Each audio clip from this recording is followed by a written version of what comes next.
Kepada korang yang nak aku review produk, servis, media sosial, sesungguhnya segmen SNF Support Nakama First telah pun dibuka kembali. Kepada nakama-nakama yang memerlukan servis SNF ini, package dibuka serendah RM50 sahaja untuk 10 nakama terawal sahaja. Sekiranya berminat, sila klik di ruangan pin komen di bawah. Dalam fanmade bahagian yang pertama sebelum ini, kita telah melihat pertarungan yang berlaku antara Rox di Zebek melawan gandingan Gold di Roger dan Monkey di Gap.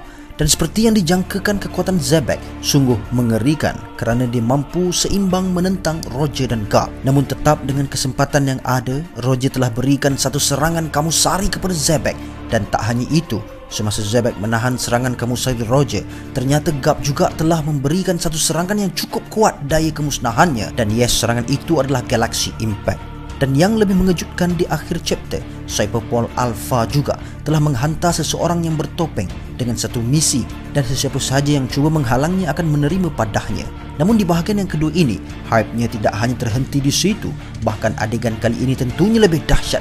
Jadi inilah dia review bahagian kedua fan-made manga kisah God Valley Ikuzu Yarodomo. Bahagian kedua fanmade ini telah dimulakan dengan menunjukkan adegan di Central Plaza di East Valley. Terlihat Roger terbaring kepenatan dan Gap yang duduk di sebelahnya setelah mereka dua memberikan serangan secara berterusan pada Zebek sebelum ini, di mana Roger dengan Kamusarinya dan Gap dengan Galaxy Impact-nya. Lalu Roger berkata, "Hey, keadaan tadi itu dah buat aku lapar. Itu sungguh memenatkan. Harapnya semuanya sudah berakhir." Gap menjawab, "Ingat sikit, aku yang berikan serangan penamat." "Tak guna," Roger berkata lagi. "Sebelum ini aku langsung tak pernah gunakan kekuatan haki aku sehingga ke tahap ini." Nampaknya Zebek memang totally berbeza dengan musuh yang pernah aku hadap sebelum ini. Gap menjawab, "Aku pasti akan ada sesuatu yang menyebabkan Rox berada di sini. Dan tempat ini juga merupakan tempat berharga untuk Celestial Dragon teruskan permainan mereka. Dan aku yakin ada sesuatu yang sangat berharga sehingga kan Rox mampu bertahan dan mahu dapatkannya." Namun tiba-tiba terlihat wajah Roger dan Gap mula terkejut, dan ternyata Rox di Zebek masih mampu berdiri walaupun menerima serangan Kamusari dan Galaxy Impact. Rox berkata, "Aku bangga kamu berdua telah menggunakan combo attack yang sangat kuat pada aku, tapi aku percaya yang kau berdua memerlukan lebih banyak lagi tenaga untuk kalahkan aku, dan kau sepatutnya sedar tentang itu." Kemudian Rox di Zebek cuba berikan satu tumbukan yang bersalutkan haki ke arah Roger dan Gap, dan ternyata Gap terlebih dahulu bertindak dan menghalang serangan Zebek tersebut, dan terhasil satu letupan aura Haushoku Haki di situ. Kemudian adegan berpindah ke adegan di terowong timur ke ruangan arcade utama, di mana di situ seseorang bertopeng yang diarahkan oleh Cyberpol sebelum ini telah ditunjukkan. Dia tidak menyangkakan yang terowong ini sudah dibina kira-kira 100 hingga 200 tahun yang lalu. Dan akhirnya terlihat keseluruhan tubuh seseorang yang bertopeng itu, dan namanya adalah Kamakari, iaitu assassin untuk Korose. Kamakari berkata, "Baiklah, sekarang aku sudah berada di dalam dan aku yakin sudah ada beberapa pirate yang berjaya memecah masuk ke sini." Kemudian terlihat beberapa anggota bawahan Rox di Zebek telah menjumpai Kamakari dan mereka berkata, "Hei kau, pakaian kau terlihat pelik. Kami tidak pernah nampak kau dan penampilan kau mengingatkan kami dengan Celestial Dragon. Beritahu kami di mana harta yang kau sembunyikan itu. Sekiranya tidak, kami akan membunuh kau." Kamakari dengan ketakutan berkata, baiklah, aku akan beritahu di mana ia berada." Orang bawahan di situ menjawab, "Adakah pernyataan kau ini benar? Di manakah ia?"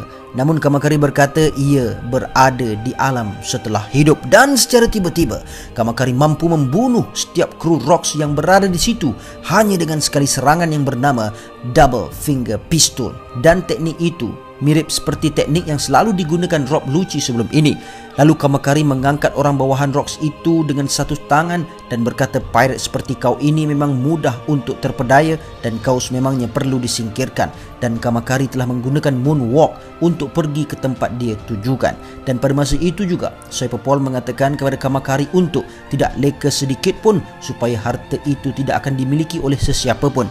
Dan apabila tibanya Kamakari di hadapan satu bilik yang mempunyai pintu tengkorak, Kamakari berkata, "Aku sudah pun tiba." Cyberpol menjawab, "Baik, selesaikan misi kau segera." Namun tiba-tiba seorang lagi Rox crew telah muncul di situ, dan ternyata kali ini ianya bukanlah orang sembarangan, bukanlah orang bawahan, tapi dia adalah Golden Lion Shiki. Shiki berkata, "Nampaknya kau ditugaskan di sini, tapi nampaknya kau tidak bernasib baik kerana aku terlebih dahulu tiba di sini. Jadi adakah kau pernah dengar tentang aku?" Kamakari menjawab, Shiki the Golden Lion. Aku tidak pernah terfikir yang seseorang dari top kelas kru Rocks di Xebec akan berada di sini. 2 tahun yang lalu, nama kau telah menjadi popular di seluruh lautan. Kau sememangnya sangat kuat kerana mampu membunuh banyak Marine yang cuba menangkap kau sebelum ini. Tapi yang menjadi persoalannya, kenapa orang sekejam kau boleh sertai kumpulan seperti ini? Semua orang tahu mesti ada sesuatu yang kau inginkan. Kemudian tanpa membalas kata-kata itu, Shiki terus hilang dan muncul di hadapan Kamakari dan terus berikan satu tebasan pedang kepadanya. Tapi ternyata serangan itu mampu ditahan oleh Kamakari menggunakan kedua-dua tangannya yang bersalutkan haki. Shiki berkata, aku tidak berminat beritahu kau sesuatu apapun. Anjing Celestial Dragon tak berguna. Kemudian adegan beralih semula ke pertempuran yang sedang berlaku di Central Plaza dan terlihat Garp dan Xebec masing-masing beradu kekuatan haki antara satu sama lain.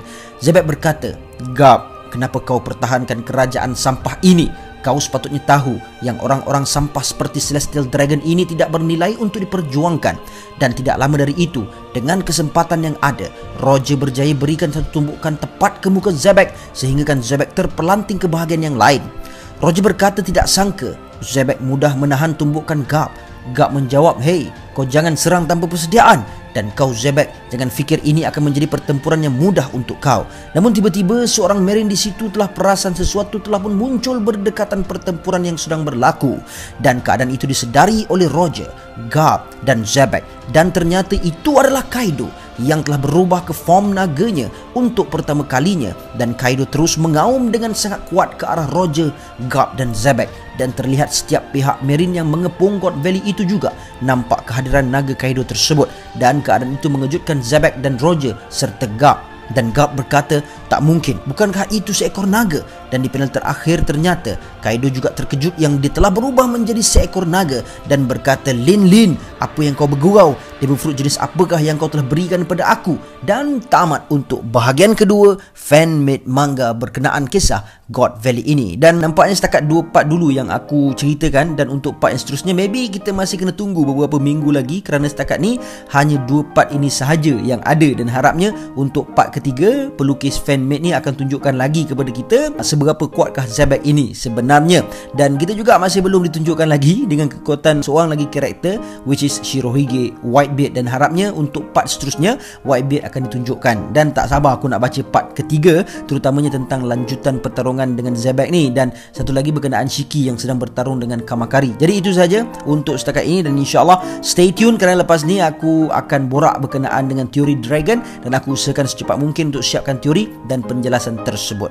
Alright, kita baca dulu komen daripada Super Thanks kita dengan sumbangan sebanyak RM6 dengan komen, semoga dipermudahkan segala urusan Bro Kimi dan nakama kita semua. Amin, daripada Muhammad Fazli. Seterusnya daripada Fix dengan sumbangan sebanyak RM6 dengan komen, Oda very genius, dalam satu episod sahaja dia implementasikan pelbagai perasaan. Aku pun enjoy gila episod ni dan tak sangka visualnya sebegini. Ayo, reaction 1072. Ni komen dia yang lama lah, aku baca balik. Seterusnya komen daripada nakama kita, daripada Mujahid Fazil. Aku rasa lah kan Kimi, kat God Valley ni kan Roger akan fight Rock 1 versus 1. Garp maybe akan fight somebody else, sama macam Smoke kat Alabasta tu, pendapat akulah.